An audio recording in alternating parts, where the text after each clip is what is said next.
Welcome and good morning, good afternoon, good evening, whenever you're watching this video. My name is Mr. Atterbury and I'm going to cover Chapter 1 of Stats Modeling the World book. Just a brief overview of the PowerPoint and hopefully explain some things. Please jot down some notes. You can watch this video a few times and I try to keep it as short as I can.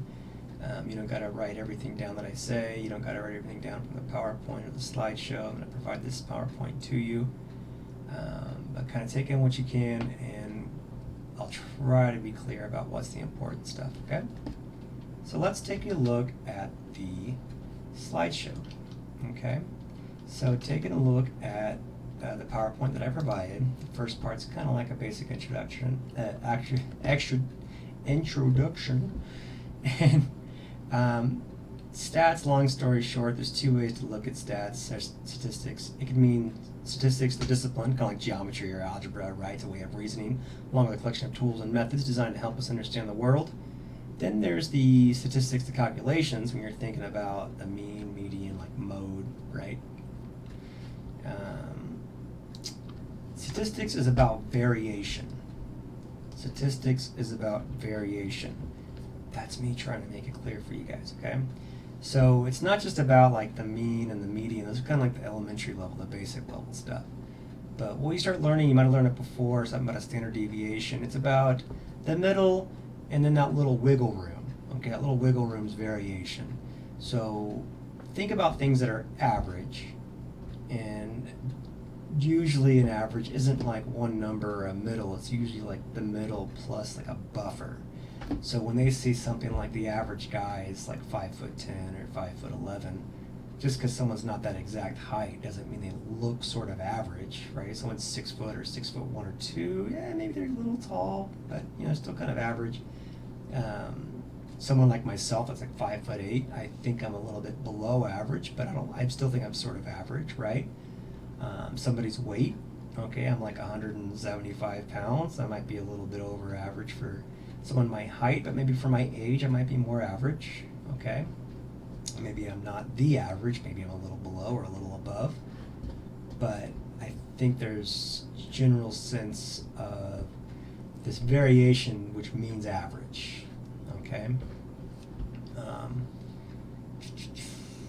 Okay, so here's some really big things to think about here, the think, show, tell. So this whole entire school year, every chapter, this is going to get repeated a lot, and you'll see it in the book, is this idea of think, show, and tell. So think first about know where you're headed and why. It's kind of like when you're doing algebra and you saw a problem that said x plus 5 equals 8, okay, or something similar. You knew what, even if you didn't have the answer in your head already, you knew the answer was going to say x equals blank. It's almost like this fuzzy dream type state where it's like you might not know exactly what the answer might be, but you know what it's going to sort of look like, and you kind of have an idea of how to solve it, and you start using those steps, and then you get to an answer. Okay, that's the thinking part. So know where you're headed and why. Okay, like, oh, I'm going to subtract 5 to both sides because it says plus. Okay, like you know why that works. Show is about the mechanics of calculating statistics and making graphical displays, which are important. So think about what you're going to do and then actually do it. That's like the showing part, like find the answer, find the average, find the place wherever this kind of goes. And then lastly, you want to tell what you've learned. So because I found that someone that's 6'7" is 3 standard deviations away from the average, that means that they're an outlier, something like that. So yeah, you found like some information that so you thought about what you were trying to find, you found it, and then you talk about it. You explain it in context, like this means this, okay? So tell what you've learned. You must explain your results so that someone else can understand your conclusions. That's important. Someone else can understand your conclusions. So it's kind of like all those things you might not have liked about math before. This is kind of what this class is about. The calculations generally aren't too tough to figure out. I'm going to make it pretty easy for you guys throughout this year using spreadsheets, okay, and showing you how to set that up, or I'll set them up for you. The big idea, though, is can you explain it to someone else? Like, do you understand it enough so that when you explain it, someone else can understand it too? Okay. So data, just because you have numbers, okay, data can be numbers, it can be names, and it can be labels and other things, okay? Like somebody's college major is data. Okay, their GPA is also data. How far it takes for them to get to school is data. How old they are is data. Okay, all those things are all data or data. You can even say numbers can represent categories, or things like someone's a male or a female, well, select 1 for male and select 2 for female or something. Those numbers don't mean anything outside of just a number that represents something else. Data are useless without their context. Okay. Here's super important stuff, super important stuff, super important stuff. The W's: who, what, when, where, why, and how. Okay? The two most important things are the who and the what. The two most important things are the who and the what. Who is who's being studied, or, like the what's. If you're studying video games, studying people, studying colleges, that's the who. The what is what about those things you're studying. Are you studying how long it takes to complete a level? Are you studying how long it takes for you to get ready for school? Okay, those are all the what stuff. The when and the where, pretty obvious. And then the why, like why is the study happening? Like if they're trying to find a better cure for a cancer or something, okay? And how are they doing it? How are they researching it? But the most essential ones to do analysis on anything in statistics is knowing the subject and what are you studying about that subject, when it was done, where it was done, why it was done, and how it was done. All help us provide the bigger picture of context, but they don't really tell us the data. Okay. Here's a data table. Tells us the who and the what. Okay. I don't think it says anything at all about the where or the when or the why or maybe it doesn't really say the how. Maybe it's through a computer system. But that's kind of like you'll see data tables like this. They just show information of the who and the what. Okay. Now columns are up and down. Rows are left and right. Okay. So if I make reference or someone else makes reference to rows or columns, like check out the column that talks about the price. That would be this right here. Talk about this row starting with Monique. Okay, from shipping to Canada. Okay. So that would be a row.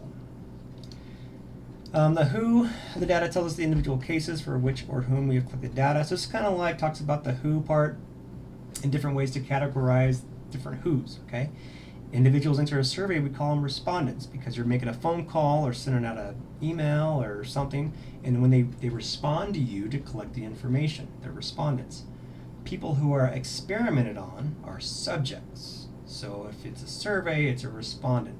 If they go in or they're being experimented on, it's a subject or a participant. If it's something like an animal or plants or something like rocks or other inanimate things, those are generally considered what we call experimental units. But those are all different types of who's you can see in your problems. Okay, so just kind of know how to speak the language. There's also something what's called observations. So sometimes you're doing research or a study and it's something that happened in the past. Maybe you're looking at the 1986 Lakers season, I don't know, or the Angels from 2005 or something. If you're looking at other data values, a lot of times we just call that an observation. Okay. In this course, you might see data collected like something like students at the school, or we'll study roller coasters maybe. I gotta look at the text. I don't think we've done a problem like that, but who knows, we can pull something like that up. Or even something like tomato plants. Okay, those are all different who's, like, the subject of what's being studied. Variables. Variables are the what. The what. It's called a variable. And with quantitative variables, you're going to see units, and units help us with our measurements. Okay, so if you have a variable, which is your what, and if it's categorical, you're not going to see units. But if it's quantitative, 9 times out of 10, if not more, you're going to see units with it. So like seconds or miles, or how much it weighs. So categorical variables, okay, are things that fall into categories. Somebody's gender, somebody's race, somebody's ethnicity, maybe their college major. Maybe it's what type of rock is this? Maybe what kind of tree is this? Okay, those are all different categories. Those are categorical variables. But quantitative would be how much somebody makes, somebody's height, somebody's weight, maybe how many Units were sold for a video game, okay? Those are all quantitative variables. The questions we ask a variable, the why of our analysis, shape what we think about and how we treat the variable. So think about the why, why. Counts, so in categorical variables, you're going to hear this word counts, okay, a frequency table. So in a frequency table, you have counts. So let's say we had a bunch of packages, and we were looking at what the shipping methods were of those packages. And let's say we had 3 categories: ground, second day, and overnight, okay? So if I was to count how many ground packages there were, let's say it was over 20,000, that would be a count, and I would put that into a frequency table, okay? So what frequency was there the ground packages? Well, there was 20,345. And then I counted out the second day packages, 7,890. Okay, the overnight packages, 5,432. Okay, those are all different counts, and I put those into a frequency table. Okay, when we focus on the amount of something, we use counts differently. For example, Amazon might track the growth and the number of teenage customers. So you might see different things, and they kind of treat counts a little bit different. So instead of doing like ground, second day, overnight, they might separate it into, well, in January, this was the count. In February, this was the new count. In March, this was the new count. You see this a lot with the data. With our COVID-19 going on right now across the world, you'll see counts like this, every week, every month. Quantities. When the values you want to study are quantities, you examine a quantitative variable. Okay, so how many AP exams are you taking? Doug says 2. Carl says 4. Erica says 7. Okay, those are quantitative variables. You're counting those up. Quantities. Another example of quantitative variable is the question, how far did the catapult throw the soup can? So you see here, quantitative variable would be the distance. How far did this one throw it? How far did that one throw it? Those are all different quantities. Now maybe if there was a question like, did it hit a target? Like, was it accurate? Did it hit a target? Yes or no? That would be a categorical one. How far did it go is a quantity, so it's quantitative. There's another kind of variable to look at, and that's called an identifier variable. Identifier variable is a type of categorical variable which identifies one thing. So a social security number, a school ID number, driver's license, license plate on a car. Those are all identifier variables. Don't analyze them, just forget about them. You're not really going to see them in this class very much, but if you do, don't study them. Don't find an average social security number. Don't find an average license plate. Okay, it's just information that we don't analyze. We need the who, what, and why to analyze data, but the more we know, the more we will understand about it. Okay, so we need the who, what, and why, but the more we know, the more we understand. Okay, I'm going to kind of jump around a little bit. Let's take a look at what can go wrong. You're going to see this every chapter. We're going to talk about, basically what not to do. Don't label a variable as categorical or quantitative without thinking about the question you want it to answer. So you might want to write that down, okay? If you haven't written down much, this is something that's important. When you see something about an AP test, is it about the category of the test? Is it the AP English test? Is it the AP Spanish or the AP Stats test? Okay, those are all different categories. But if we were asking about how many tests you're taking, like we want to know why, like thinking about the whole why thing, right? Thinking about what kind of question is it trying to answer. We want to know how many they're taking. Will that be a quantity? We want to know which ones they're taking. That's a category. So don't label things categorical or quantitative until you really understand the question. Okay? Just because your variables values are numbers, don't assume that it's quantitative. So think about jersey numbers or zip codes. Okay, things like that help us understand some information, but they might not really mean anything as far as a quantity, or it might be an identifier like a jersey number, or it might be like a location like a zip code. In that case, a zip code is more of a category, like where you live, like which neighborhood or which area of the city you live in. That's more of a category. So a zip code, which is a number, a big number, right? It's a 5-digit number. It could be a 9-digit number depending on which area of the country, okay, depending on how specific your zip code is. The Jersey number, okay, talking about you see a number, oh, it's a number, quantitative. No, it's an identifier categorical variable. Like, get rid of that number, okay? Let's not even look at that number. Or it's a zip code. Like I said, maybe it's a category. So just because it's a number, don't assume that it's a category or a quantitative number. And always be skeptical. Don't take data for granted. That's just kind of reminding you, just because you're given data, and this is more of a real world what can go wrong, I think.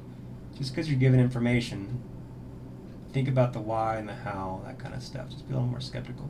Okay, don't just always just, blind faith, take it for what it is. Sometimes you got to kind of look a little deeper into it. Okay. So, closing out. That was chapter 1. That was the notes section. I will make another video about going over the questions, and another video talking about the practice test. Okay, but that was the notes. Hopefully you got about a page or two of notes, talking about the who, what, where, when, why, how, talking about the different kind of variables. That's the major stuff, okay? So those few things, the who, what, where, when, why, and how, understand that, and really understanding the variables, the quantitative and the categorical, okay? So have a great day or a great night, whatever time you're watching this, and I'll see you soon. Have a great day. Bye.